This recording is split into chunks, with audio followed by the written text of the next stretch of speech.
Good afternoon, everybody. We are here to discuss on a topic which is important on today's occasion. We all are celebrating International Women's Day today, and therefore we thought of choosing a topic which is not very crucial only, but also sometimes it is overlooked by majority of us. And that topic is women's health and wellness. Women's health, when we talk about, everybody thinks about physical health. However, women's health involves not only physical but mental, social, emotional well being. And all these things, balancing all these areas, leads to a fulfilling life. So, in overall, if we see women's health and wellness, it's a holistic approach to understand and address some key factors which affects women's health throughout her lifespan from adolescent till menopause and beyond. Coming to certain key factors which definitely affect women's health are reproductive and sexual health, which means that starting from menarche, fertility, contraception, pregnancy, childbirth, and menopause. And so it's really important to be aware of sexual education and how to practice safe sex. These two areas are very important for the reproductive and sexual well-being of a woman.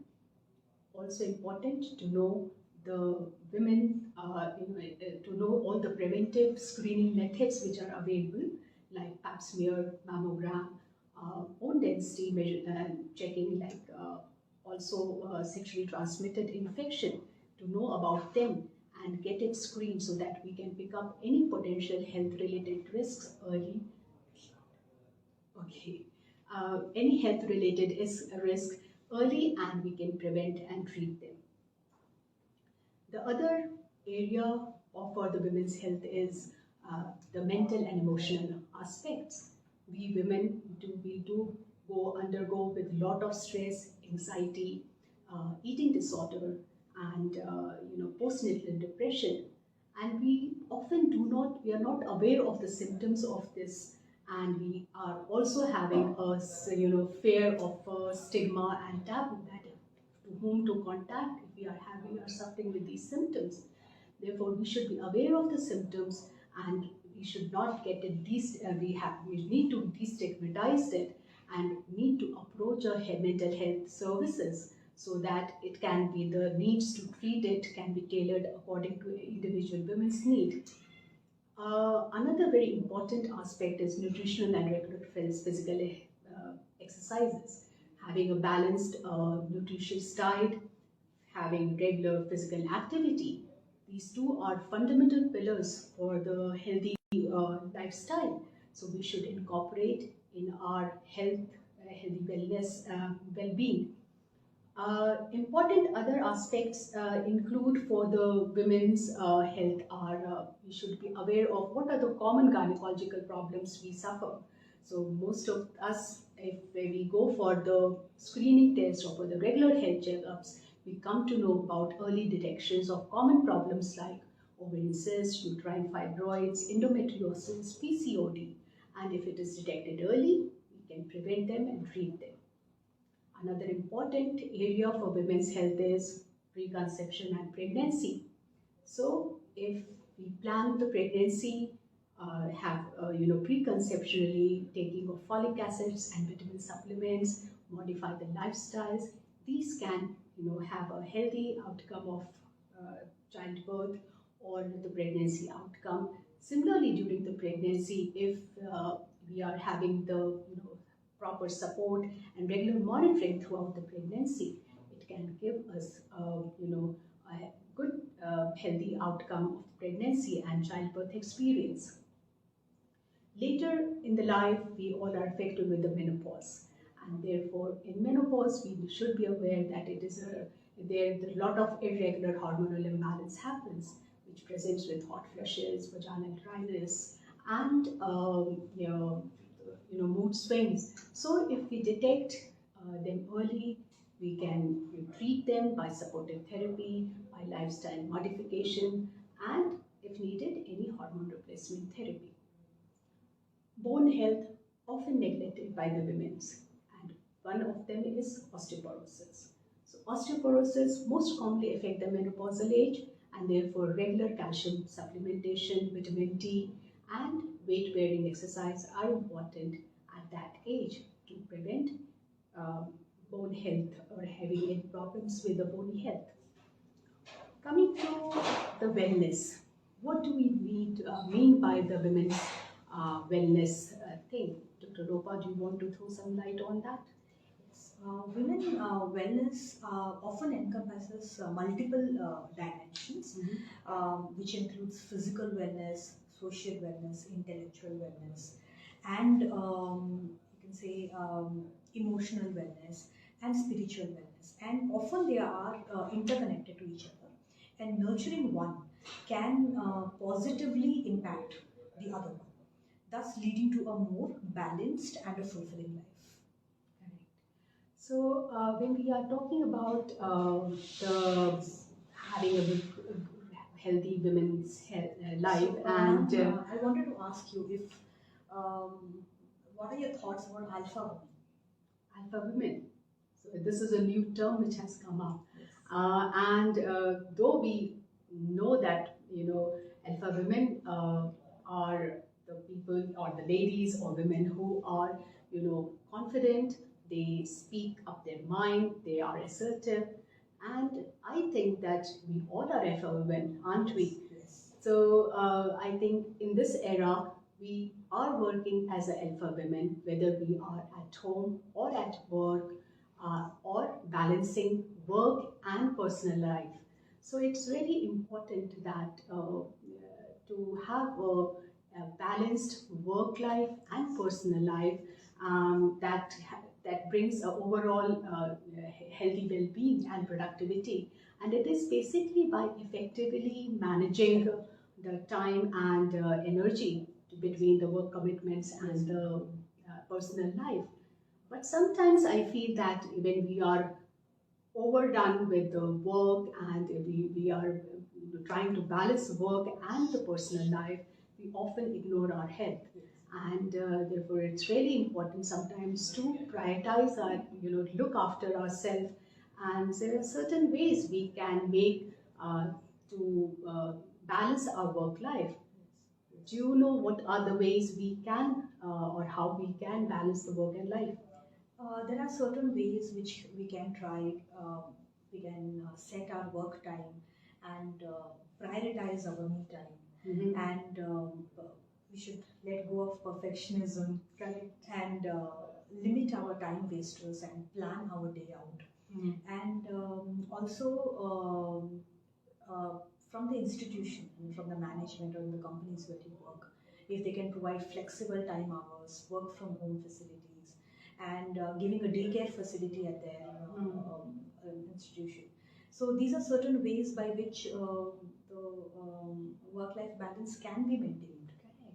So that's what we are so much burdened, and we are so much overdone with the balancing work and personal life that we often ignore our health. And therefore, on this occasion, on today's especially, we would like to say that yes, we need to prioritize our health and we need to make ourselves first before looking into the rest of our other fields. Do you want to tell about some common women's health issues? Certain common health issues like breast cancer, heart disease, depression, anxiety, obesity, osteoporosis, diabetes, hypertension. So these are few common health issues which we see very commonly these days. And majority of for these common women's health issues, there are risk factors for each of them, and some risk factors are under our control and some are beyond our control. And therefore we need to balance, we need to know what are under control, and so if it looks like we can deal with these risk factors and we can prevent these problems, we should try for that. There are certain points, though, we know what is women's health. It's involved a lot of areas, and also what are the key dimensions for the women's wellness. So, Yes. how to achieve the healthy women lifestyle and women wellness? By having regular yearly, regular health checkups, at least yearly. That could be one. Anything else you want to add to that? Yeah, so we should be aware of having a regular importance of having a regular yearly or regular checkup also will that will help. Yes. That will help us to know what are the preventive measures, what is the disease about, and whether it is treatable or not. So a lot of preventive measures have come, like screening methods are there, and we also need to know from where we can get these done, and how to, if there is any vaccinations available for any problems. So if we are going for a regular checkup, we can pick up things early and we can prevent them. Yes. Right? Then there is a really important role of physical activity. Having this lifestyle means all the time we are committed to our work, or personally we hardly get any time for a regular physical activity. So it's important that we should incorporate at least half an hour in our day-to-day regime, that we are going for a regular physical exercises and going for a walk, or using some yoga methods or any sort of activities where we are physically involved, right? Anything else? Certain other ways like having a healthy balanced diet. Correct. So that also helps in maintaining the weight, which can lead to other issues like obesity, can lead to diabetes, and many other issues, PCOS and irregular periods, delayed periods. Also, to limit smoking and alcohol, ideal is to completely quit smoking and alcohol. Because again, we have seen with respect to gynec point of view that they tend to reduce the fertility with excessive smoking and alcohol. And in case, and if it is taken in pregnancy, then obviously it can cause certain problems with the baby as well. Certain anomalies in the fetus, causing problems in growth of the baby. And so these are certain things. Anything you would like to add? Again, a very important role comes for the mental health and the emotional wellness. So definitely, I encourage my patients to involve themselves in some sorts of relaxation therapy, like meditation, yoga, enjoying their hobbies, and also, socializing. It's really important that we hardly get time to meet each other, and it will be good if we socialize with each other, manage our time, prioritize our time, try to not to be perfect, as you said earlier, that we should avoid being perfect. We should take everything at ease, not running after anything. We need to slow down a little bit and be positive and full of energy and enjoy our life at the same time. When we are working as an alpha woman, balancing, if we can balance work and family, we can also balance ourselves, right? Then again, very important aspects I have noticed, that average 7 to 9 hours of sleep. It's really important for a healthy lifestyle. So we should prioritize that also. Most of us, again, working for so many late hours. Some have night shifts, some have day shifts. But at the same time, it's really important to relax our body so that we can, increase our productivity in our work or balancing the personal life.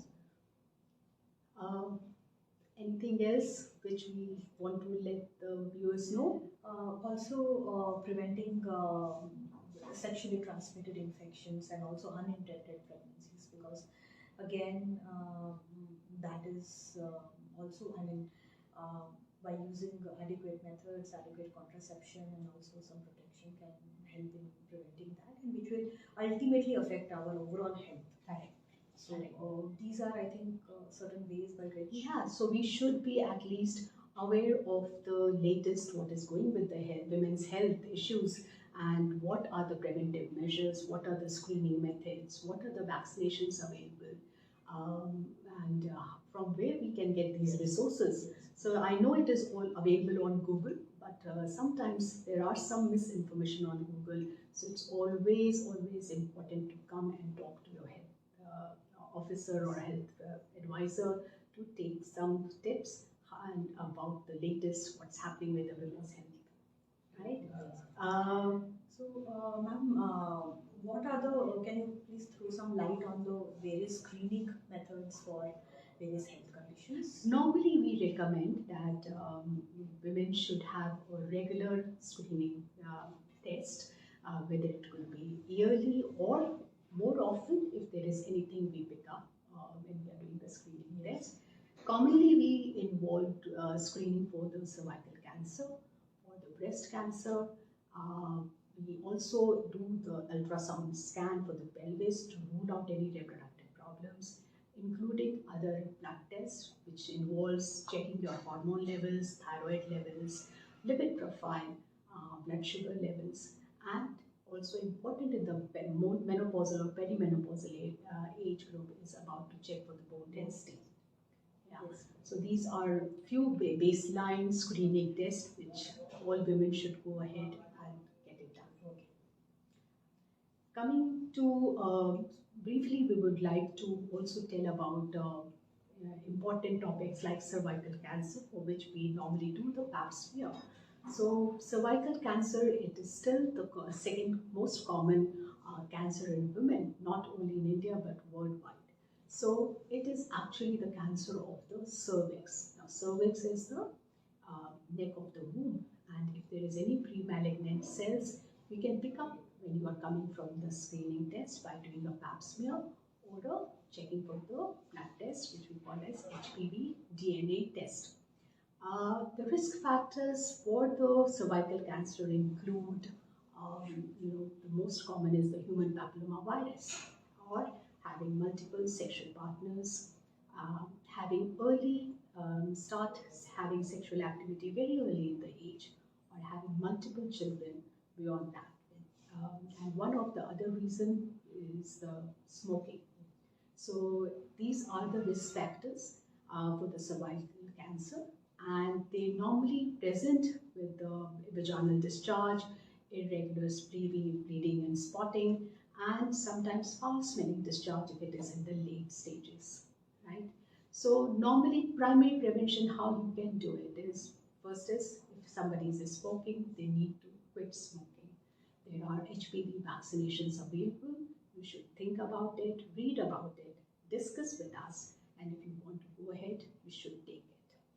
And then regular cervical screening is important annually, or if there is any family history or any pap smear has come back as showing problems, you can have more often screening tests for that. So cervical screening, we do it as I mentioned by doing a pap smear or the blood test, which is a HPV DNA blood test. Cervical pap smear, what we do is we normally do it from the age of 25 till the age of 64, and it is normally done every 3 years. It is when we come for the screening test, we examine you, we take a smear from the cervical area and send it for checking for the pathology. Reports are available in 2-3 days time, and we can discuss about the report when it is available with you. Now coming briefly on the HPV vaccine. HPV vaccine, it is the vaccine which is now available for the cervical cancer. It is recommended from age of 9 till 27 to everybody, whether it is girls or boys. And beyond that, if somebody has missed it during this age group, they can take it from thereafter till, as it is licensed till age of 45. So anybody can take it from 9 till 45 years of age. Now when the girls and boys are taking between 9 and 14 or 15 years, they only need 2 doses. That is at 0 month and 6 months. Beyond 15 years till the age of 45, they need to have 3 doses. 0 month, 2 month and 6 months. So latest is Gardasil 9, which prevents 9 strains of human papillomavirus. There are other 2 as well, which were bivalent, which is Cervarix or quadrivalent, which is just the Gardasil. So latest is Gardasil 9. Do you want to tell a little bit about breast cancer? Yes, breast cancer, as we all know, that it is the most common cancer in the whole world, most common cancer in women in the whole world. So there are certain risk factors of breast cancer, like family history of having breast cancer, getting older, dense breast tissue, early menarche, that is getting periods, your first period at an early age, or late menopause, not breastfeeding or breastfeeding less than 6 months, and or no childbirth or late childbearing. So these are certain risk factors of getting breast cancer. And so what are the signs of having a breast cancer? When there is asymmetry in the bilateral breast, when there is a lump palpable, or when there is discharge from the nipple, or when there is any swelling anywhere around, redness, rash, and there is any change to any skin texture. So these are, and also if there is any inverted nipple or retracted nipple. So these can be certain early signs, or you can say certain signs of breast cancer. So how do we screen breast cancer? First of all, it is very important to do self breast examination every month after the menses. Um, and the whole breast has to be checked for, starting from up till down, from side to side, and also under the in the armpits, as well as under the collarbone, up to the collarbone. And apart from that, you look for any lumps or any other changes, like I've already mentioned. Apart from that, there are also certain investigations which are available, like ultrasound breast, which is advisable for women who's less than 40 years, and for more than 40 years, there is mammography which can be done in order to screen women for breast cancer. So that is all about breast cancer. Adam, do you want to throw any lights on menopause also? Anything about Right. menopause? So menopause, as the term says, it is the age where the lady starts getting the period irregular, or at one point periods completely stops. So when the periods are irregular, and mostly it is seen that from the age of 45 to 55, a lady achieve a menopause. So period starts getting irregular from the beginning, and at one point they completely stops. And if it stops for 1 year, it is called menopause. Normally, it presents with slowing down of the hormones, so it presents with hot flushes, night sweats, mood swings, vaginal dryness. There could be a lot of irritation. So all these things can present in menopause. Okay.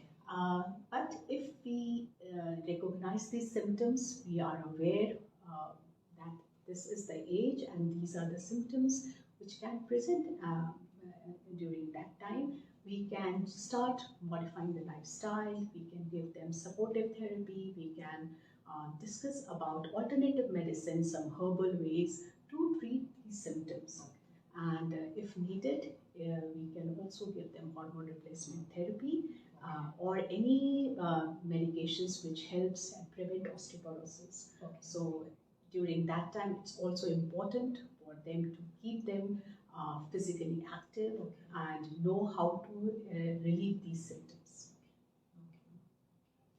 So in the last, I would say, on the occasion of today, Women's Day, we all are celebrating, we should focus on our health, which is the cornerstone of our empowerment. Women's health, in nutshell, it involves physical, mental, social, emotional well-being, and all these needs equal attention. Regular checkups, regular screening are the area where we can pick up the disease early and we can treat them and prevent them. Right? Exercise, balanced nutritional diet, these are the key fundamental things which are important for the healthy lifestyle. Yes. I would also emphasize that we should educate ourselves. We should know what our body needs, and we should not hesitate to take any help from the health services. Let's break the silence of the stigma which surrounds the topic discussing on reproductive, sexual health and mental health. So you should come up, you should openly communicate with the health advisors or your doctors so that we can help you out and help in achieving a healthy lifestyle, right? So today, just closing down, we like to say let's support each other in prioritizing our health. Let's commit in nurturing our health. And if we know that we are healthy, we are unstoppable, aren't we? Yes, yes, ma'am. And last but not the least, wish you All happy Women's Day. Women's Day.